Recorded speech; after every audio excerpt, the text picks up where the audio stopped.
স্বাগত সবাইকে। আজকে আমরা মূলত জানবো ভয়েস চেঞ্জ। আপনারা সবাই জানেন যে ভয়েস মূলত দুই ধরনের, অ্যাক্টিভ ভয়েস আর প্যাসিভ ভয়েস। তো আজকে আমি অ্যাক্টিভ থেকে প্যাসিভ ভয়েসের সবচেয়ে সহজ নিয়মগুলো আলোচনা করব। একটি ফর্মুলা ইউজ করেই কিন্তু সব ধরনের ভয়েস আমরা করতে পারবো। তো অ্যাক্টিভ থেকে প্যাসিভে চেঞ্জ করার সময় প্রথমে তিনটি জিনিস জানতে হবে: সাবজেক্ট, ভার্ব আর অবজেক্ট। প্রথমে আমি একটি এক্সাম্পল দিয়েছি, ধরো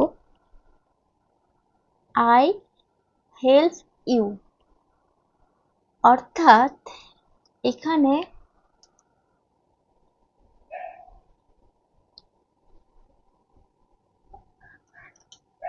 আইটা সাবজেক্ট, হেল্পটা ভার্ব আর object you.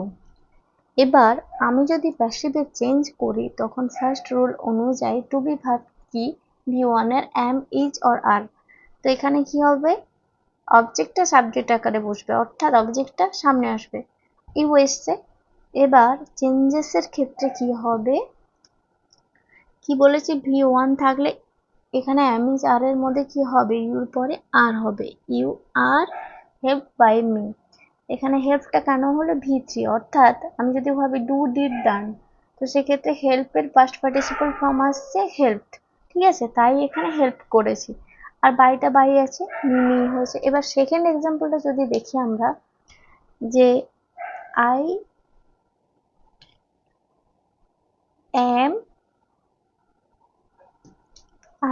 am helping you, I am helping you।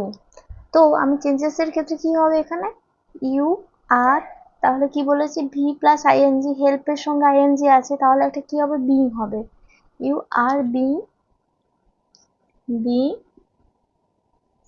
Help by me. তারপর যদি আমি ধরি আই হ্যাভ হেল্পড, যদি আমি এখানে হ্যাভ করি আর এখানে আইএনজিটা মুছে ভার্বের পাস্ট পার্টিসিপল ফর্ম আনি, আই হ্যাভ হেল্পড। তো সেক্ষেত্রে অ্যাক্টিভ থেকে প্যাসিভে আসার সময় কি হবে, ইউর পরে কি হয়, ইউ হ্যাভ হয়, ঠিক আছে, ইউ হ্যাভ। এবার কি বলেছি, হ্যাভ, হ্যাজ, হ্যাড থাকলে কি আসে, একটা বিন, এখানে কি হবে, হেল্পটা হেল্পড হবে যেহেতু ভার্বের থার্ড ফর্ম বলেছে, আর বাই মি। এরপর যদি আমরা আসি